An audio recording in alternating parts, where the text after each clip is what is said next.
दोस्तों, आज हम ऐसे पंछी की कहानी से प्रेरणा लेने जा रहे हैं जिसे हम पक्षियों के राजा के नाम से भी जानते हैं। तो वो है बाज। क्या आप जानते हैं कि एक बाज की उम्र लगभग 70 साल होती है, पर जब वह 40 साल का होता है तब एक परेशानी उसकी जिंदगी में मौत बनकर आती है, जो आपकी परेशानियों की तुलना में बहुत बड़ी होती है।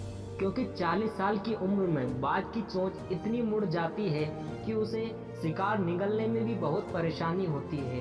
उसके पंख भारी हो जाते हैं, छाती से चिपकने लगते हैं, जिससे उड़ना बहुत मुश्किल हो जाता है।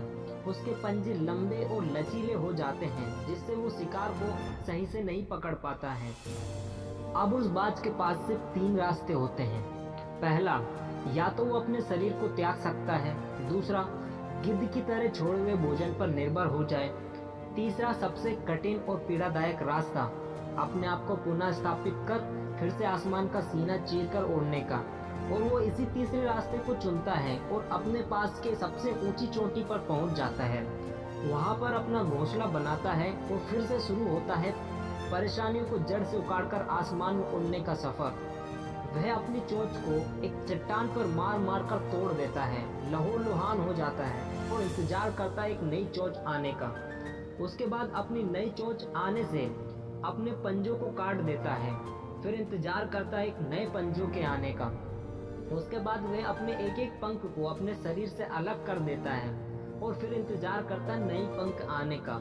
इस प्रक्रिया में बाज को लगभग 5 महीने का समय लगता है। 5 महीनों की कड़ी तपस्या से एक बाज का पुनः जन्म होता है। वो फिर से तैयार हो जाता है आसमान का सीना चीरकर उड़ने के लिए।